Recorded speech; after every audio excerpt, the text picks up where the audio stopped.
Olá, bom dia, boa tarde, boa noite, boa madrugada.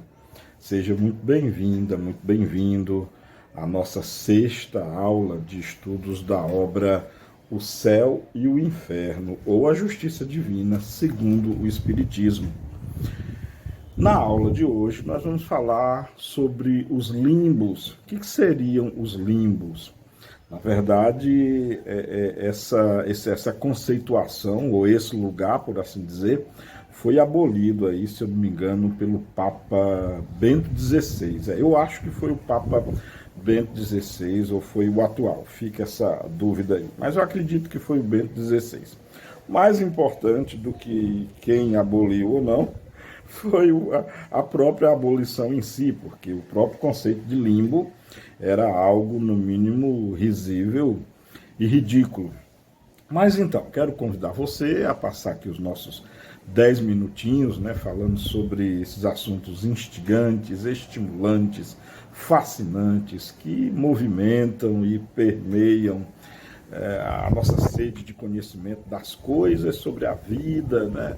As questões envolvendo o destino, que é o nosso destino do ser, da vida, da dor, por que sofremos, o que estamos fazendo aqui, para onde vamos, afinal de contas, a doutrina espírita nos esclarece de maneira filosófico-científico essas interrogações, por assim dizer. Olha, vídeo curtinho hoje, vídeo curtinho, acho que vai ter menos de 10 minutos, é o tempo de você tomar um cafezinho sem pão, só o cafezinho mesmo, o tempo de tomar um bom copo d'água, tá bom? Olha só, a guisa de localização no tempo e espaço, eu estou gravando essa videoaula numa linda manhã de quarta-feira, 7 de setembro de 2022. Pois então, falar sobre os limbos, né? Antes de falar sobre os limbos, permitam que eu esclareça uma coisa. Vamos fazer uma recapitulação, né, do que foi visto até agora, porque tudo é um encadeamento, né? Tudo é uma questão de causa e consequência, como no jogo de xadrez. Cada movimento é reflexo do movimento anterior. Então, olha só. Já vimos, assim, claro que de maneira introdutória, a questão de céu e inferno. Acho que a essa altura já está clara que a posição da doutrina espírita é que tanto o céu quanto o inferno é uma condição espiritual.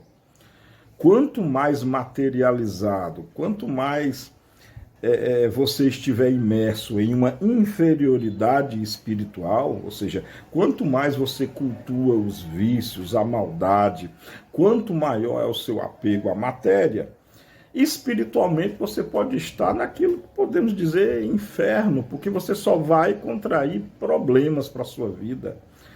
Vamos imaginar só a guisa de comentário os sofrimentos, os tormentos que os excessos nos trazem, né? Os excessos no comer, os excessos nas diversões, os excessos inclusive no trabalho, né?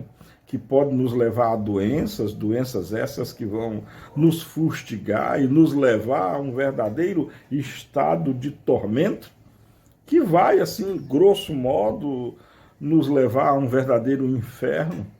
Em contrapartida, todo aquele, toda aquela que já tem um espírito ascendente, um espírito com aspirações elevadas, um espírito que já procura não cobiçar, não invejar, não viver sua vida agora pautada no ter, no possuir, no angariar recursos.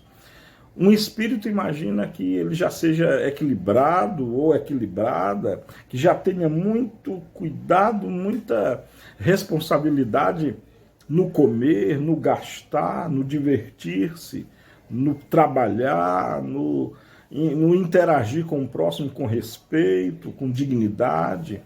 Imagina o espírito que já carrega em si o desejo do amor, o desejo de tratar a todos e todas com justiça, com carinho, como diz na doutrina espírita. Aliás, no Evangelho segundo o Espiritismo tem um capítulo muito bonito que é a afabilidade e a doçura. Quem não gosta de ser tratado com doçura, com afabilidade? Será que tem quem gosta de ser tratado com truculência, com violência? Então, não, né? Acredito que não. Então a pessoa, o espírito humano que já vive nessas qualidades, já tem o céu dentro de si, já tem o paraíso dentro de si. E aí, para fechar esse bloco, não cabe também lugar, ou cabe qualquer lugar, entende?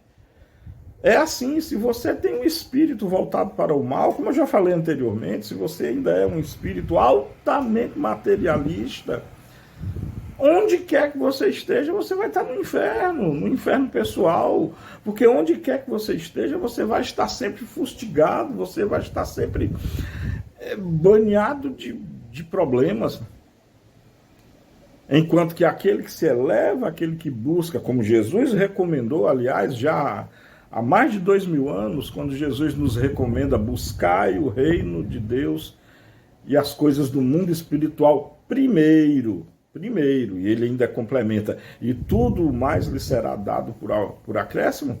Quem busca essa verdade, ou seja, quem vive honestamente, quem vive fazendo o bem, olha, quem vive honestamente e quem vive fazendo o bem, não tem do que temer, porque não contrai inimigos, não contrai desafeto, deita a cabecinha no travesseiro, dormindo, aquilo que a gente chama de o sono dos justos, sem temer a nada e a ninguém, porque nada deve, vive já no seu céu, independente de onde a pessoa esteja, num casebre ou num palácio, ele está de bem e em paz e em equilíbrio com a vida, consigo mesmo e com a natureza. Não é verdade? Então, céu e inferno, como vimos na aula anterior, aula de número 5, céu e inferno é realmente uma condição espiritual. E pode sim até ter um lugar, porque é um lugar projetado pela mente, é um lugar projetado pelas potências do espírito, e onde quer que você esteja, se você está com a mente perturbada, vai ser um lugar fustigante. Eu não quero ser repetitivo, não.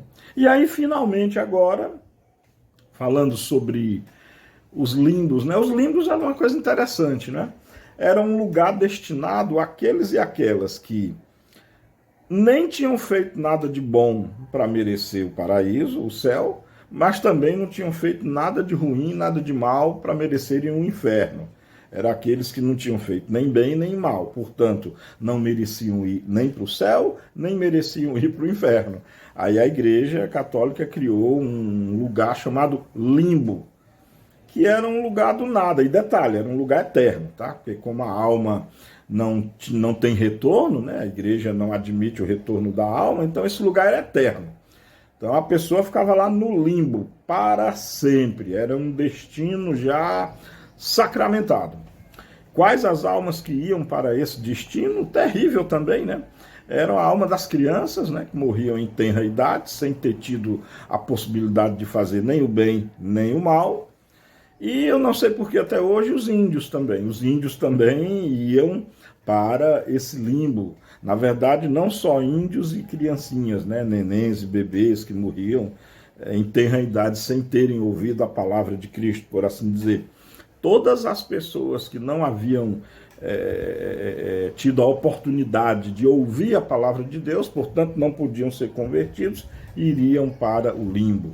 As pessoas com deficiência mental, as pessoas com, enfim, qualquer um que não tivesse ouvido a palavra, independente da sua vontade ou não, isso é muito importante, iam para o limbo. Eu acho que poucas coisas são mais ridículas, né? Você concorda? E a própria Igreja chegou a essa conclusão, tanto é que, como eu falei no início, o Papa Bento XVI, eu acho que foi ele, aboliu essa história de limbo, né? Na verdade, eu vou encerrar, né? Eu falei que era uma live pequenininha, ó, tá quase 10 minutos, já vamos encerrar, olha aí. É como Jesus dizia, a cada um conforme as suas obras. E lá no livro de Ezequiel, olha, Velho Testamento, Ezequiel, capítulo 33, versículo 11. Em verdade eu digo, eis que Deus não quer a morte do pecador. Eis que Deus quer que o pecador se arrependa dos seus pecados e que viva. Quem tem ouvidos que ouça. Era isso para hoje, falei que era um vídeo curtinho. Muito obrigado aí pelo seu prestígio, pela sua atenção. Olha, amemo-nos como Jesus nos amou. Beijo no coração e até a próxima.